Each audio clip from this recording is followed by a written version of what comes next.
दोस्तों, बहुत से लोगों के मन में स्वर्ग या नरक लोक कर कई बातें उठती हैं। कुछ लोग उन बातों को कल्पना मानते हैं तो कुछ सत्य।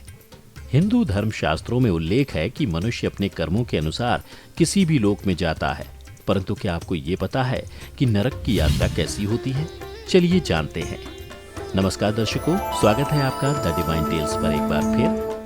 मित्रों, पुराणों के अनुसार जब भी कोई व्यक्ति मरता है या आत्मा शरीर को त्याग कर अपनी यात्रा प्रारंभ करती है तो इस दौरान उसे 3 तरह के मार्ग मिलते हैं। ऐसा माना जाता है कि उस आत्मा को किस मार्ग पर चलाया जाएगा यह केवल उसके कर्मों पर निर्भर करता है। ये 3 मार्ग हैं: अर्ची मार्ग, धूम मार्ग और उत्पत्ति विनाश मार्ग। अर्ची मार्ग ब्रह्मलोक और देवलोक की यात्रा के लिए होता है, वहीं धूम मार्ग पितृलोक की यात्रा पर ले जाता है और उत्पत्ति विनाश मार्ग नर्क की यात्रा के लिए है। इससे पहले ये जान लीजिए कि आखिर नर्क कौन जाता है। ज्ञानी, आस्तिक और बुद्धिमान व्यक्ति को भी नर्क भोगना पड़ सकता है, क्योंकि ज्ञान, विचार इत्यादि से ये तय नहीं होता कि आप अच्छे हैं या बुरे। आपकी अच्छाई आपके अंदर छिपी होती है। आपकी अच्छाई यम और नियम का पालन करने से ही तय होती है।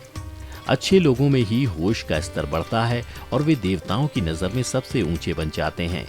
लाखों लोगों के सामने अच्छे होने से भी अच्छा है कि स्वयं की नजरों में भी अच्छा बने, अर्थात जैसी गति वैसी मति। अच्छा काम करने से स्वर्ग और बुरा काम करने से नरक मिलता है। वहीं धर्म, देवता और पितरों का अपमान करने वाले, तामसिक भोजन का सेवन, पापी, मूर्छित, क्रोधी, कामी और अधोगामी गति के मनुष्य नरक में जाते हैं। पापी आत्मा जीते जी तो नरक झेलती ही है और मरने के बाद भी उसके पाप उनके अनुसार उसे अलग अलग नरक में कुछ समय तक रहना पड़ता है।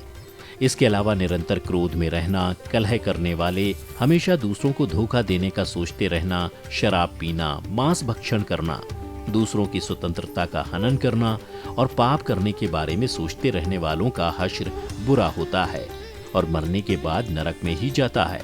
वहां उसका सामना यमलोक के देवता यमराज से होता है। कहाँ है नरक? गरुड़ पुराण में नरक, नरकासुर और नरक चतुर्दशी, नरक पूर्णिमा का वर्णन मिलता है और नरकस्था को नरक नदी वैतरणी कहते हैं। नरक चतुर्दशी के दिन तेल से मालिश कर स्नान करना चाहिए। इस दिन यम का तर्पण किया जाता है। और तो और पाताल के नीचे काफी ज्यादा जल है और उसके नीचे नरकों की स्थिति बताई गई है, जिनमें पापी जीव गिराए जाते हैं। ऐसे तो नरकों की संख्या 55 करोड़ है, किंतु उनमें रौरव से लेकर श्वभोजन तक 21 प्रधान हैं। मित्रों, महाभारत में राजा परीक्षित इस संबंध में शुकदेव जी से पूछते हैं तो वे उत्तर देते हैं कि राजन, ये नरक त्रिलोक के भीतर ही हैं तथा दक्षिण की तरफ पृथ्वी से नीचे जल के ऊपर स्थित हैं।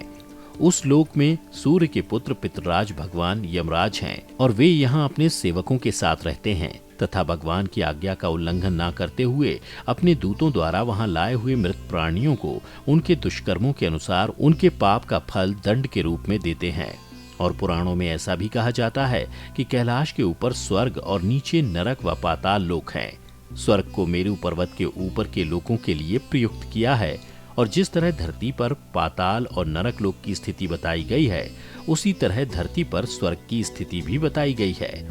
चलिए ये भी जानते हैं कि नरक कितने प्रकार के हैं।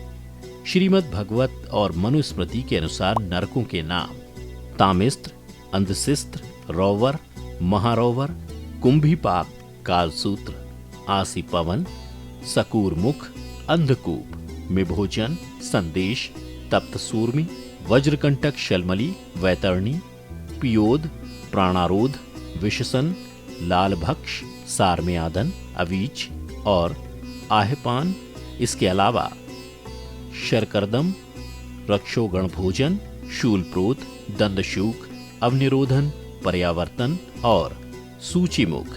ये 7, 22 से 28 मिलाकर कुल 28 तरह के नरक माने गए हैं, जो सभी धरती पर ही बताए जाते हैं, परंतु कुछ पुराणों में जिनकी संख्या 36 तक है।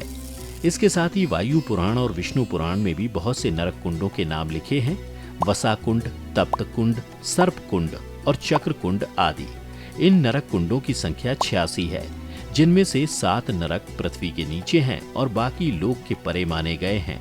उनके नाम हैं रौरव, शीतस्तप, कालसूत्र, अप्रतिष्ठ, अवीच, लोकपृष्ठ और अविधेय हैं। वैसे तो नरकों की संख्या 55 करोड़ है, किंतु उनमें रौरव से लेकर स्वभोजन तक 21 प्रधान माने गए हैं। उनका नाम रौरव, शूकर, रौग, ताल, विषसन, महाज्वाल, तप्तकुंभ, लवण, विमोहक, रुधिरांध, वैतरणी, क्रमिश, क्रमिभोजन, असिपत्रवन, कृष्ण, भयंकर, लालभक्ष, पापमय, प्यूमह, वाहिज्वाल, अधशिरा, संदर्श, कालसूत्र, तिमोमय, अविचि, स्वभोजन और प्रतिभा शून्य अपर अविचि आदि और भी भयंकर नरक हैं। अब अंत में ये भी जान लीजिए कि कितनी योनियों के बाद मनुष्य का जन्म होता है। मित्रों, पुराणों के अनुसार जीवात्मा 84 लाख योनियों में भटकने के बाद मनुष्य जन्म पाती है। नीचे से ऊपर उठने की प्रक्रिया को ही ऊर्ध्वगति कहते हैं, और व्यक्ति अपने पाप कर्मों के द्वारा फिर से नीचे गिरने लगता है तो उसे अधोगति कहते हैं। अधोगति में गिरना ही नरक में गिरना होता है।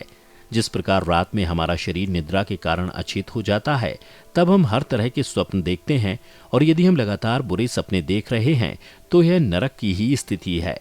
तो मित्रों, आपने जानी नरक से जुड़ी कुछ रोचक बातें। आज की वीडियो में बस इतना ही। हम उम्मीद करते हैं कि हमारी वीडियो के जरिए आपको कई सवालों के जवाब मिल गए होंगे। अगर ये वीडियो पसंद आई हो तो इसे लाइक और शेयर जरूर कीजिएगा। अगर आपने हमारे चैनल को सब्सक्राइब नहीं किया है तो जरूर करिए।